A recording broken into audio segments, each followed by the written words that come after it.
Hello everyone, কেমন আছো সবাই?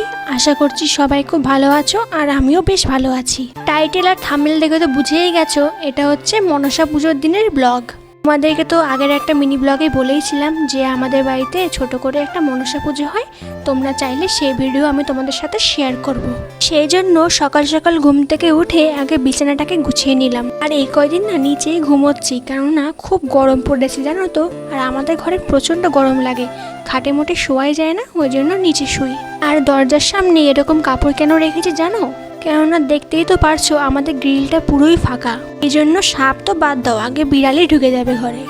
এই জন্য এরকম কাপড় দিয়ে আটকে রাখি, নয় কি বলতো প্রচুর ব্যাঙ ঢুকে যায় ঘরে। গেট খুলে আমি চলে আসলাম বাসি ঘরটাকে ঝাড় দিতে। আর একটা কথা কি জানো তো, আজকের দিনে না আমাদের মধ্যে রান্না করতে নেই। সারাদিন কি খাবো জানি না, এমন কি কারো বাড়িতে গিয়ে রান্নাও করা যায় না যে এনে নিয়ে খাবো। তোমাদের কাদের মধ্যে এই নিয়মটা আছে আমাকে অবশ্যই জানিও কিন্তু। আর জানো তো আমার বাপের বাড়িতে এরকম কোনো নিয়মই নেই, শুধু মনসা তলায় গিয়ে দুধ কলা দিয়ে আসলেই হয়ে যায়। যেহেতু আমার ঠাম্মি শাশুড়ি মনসার খুব বড় একটা ভক্ত, সেই জন্য আমাদের বাড়িতে এই পুজোটি করা হয়। এই দিকে দেখো আমার দুটো ঘরই ভালো মতন ঝাড় দেওয়া হয়ে গেছে। আর তারপরে চলে আসলাম ঘরের সামনেটা ঝাড় দিতে। ঘরের সামনে ঝাড় দিয়ে চলে গেলাম উঠোন ঝাড় দিতে। যেহেতু আমাদের উঠোনটা খুব বড়, তাই ঝাড় দিতে অনেকটা সময় লাগে আর উঠোনটা লেপতেও খুব সময় লাগে। আমার ঝাড় দেওয়া হয়ে গেলে আমার ঠাম্মি শাশুড়ি উঠোনটাকে লেপে দেবে। উঠোন ঝাড় দিয়ে আমি এদিকে ব্রাশটাকেও করে নিচ্ছি। ব্রাশ করে দেখি আমার ঠাম্মি শাশুড়ির প্রায় উঠোন লেপা কমপ্লিট।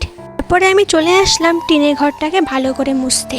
আর একটা কথা কি জানো তো, আমাদের এই টিনের ঘরের শানটা একটু অন্যরকম, মানে যতই জল দিয়ে মুছো না কেন 1 মিনিটের মধ্যে শুকিয়ে যায়। সেই জন্য একটু বেশি করে জল নিয়ে টিনের ঘরটাকে বেশ ভালো মতন মুছে নিলাম। টিনের ঘর মোছা হয়ে গেলে চলে আসলাম আমাদের ঘরে। আর একটা দুঃখের বিষয় কি জানো তো, আমি যখন ঘর মুছছিলাম তখন না কারেন্ট ছিল না। আসলে প্রায় সকাল থেকে কারেন্টটা নেই।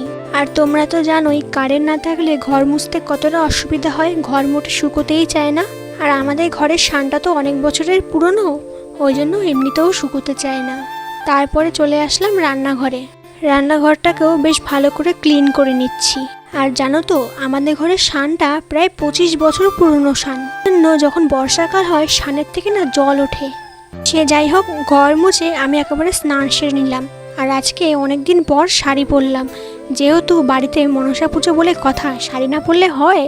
আর আমি বাড়িতে সেরকম কোনো গয়নাগাটি পরি না, তাই আজকে একটু হালকা পাতলা গয়নাগাটি পরে নিচ্ছি। আর এটা পরে আমাকে কেমন লাগছে কমেন্টে অবশ্যই জানিও কিন্তু। তারপরে আমার সাজগোজ হয়ে গেলে চলে গেলাম ফল কাটতে। তোমাদেরকে তো মিনি ব্লগে দেখিয়েছিলাম বেশ অনেক রকমেরই ফল কিনেছিলাম, তো সেইগুলোই এখন টুকটুক করে কেটে নিচ্ছি। আর এইদিকে আমার দেরি হয়ে যাচ্ছে, আর এদিকে ফলের বটিটা খালি খুলে যাচ্ছে, সেই জন্য ফল কাটতেও খুব অসুবিধা হচ্ছিল। তারপরে ফল কাটা হয়ে গেলে ফলটাকে ঘরে রেখে দিয়ে আমি চলে আসলাম ফল কাটার জায়গাটাকে ভালো করে পরিষ্কার করতে। এইদিকে আমার ঠাম্মি শাশুড়িকে দেখো বারবার খালি ক্যামেরার সামনে চলে আসছে। ওনাকে বলছি ক্যামেরার সামনে থেকে সরো, উনি বুঝতেই পারছিল না। তারপরে এদিকে সব গোছগাছ করে আমি ওদিকে দেখছি ঠাম্মা সব তৈরি করে ফেলেছে পুজোর জন্য। আর এখানে আমি ফুলটাকেও সাজিয়ে নিয়েছি। তার কিছুক্ষণ পরেই পুরোহিত মশাই চলে আসেন। আর এইদিকে দেখো আমি ওখানে ধূপকাঠি সাজাচ্ছিলাম, তখনই পুরোহিত আমাকে বলল যে মনসা পুজোয় নাকি ধূপকাঠি লাগে না। সেই জন্য আমি ধূপকাঠিটাকে ওখান থেকে সরিয়ে দিলাম। আর এইদিকে আমরা সবাই বসে পড়ি পুজো দেওয়ার জন্য।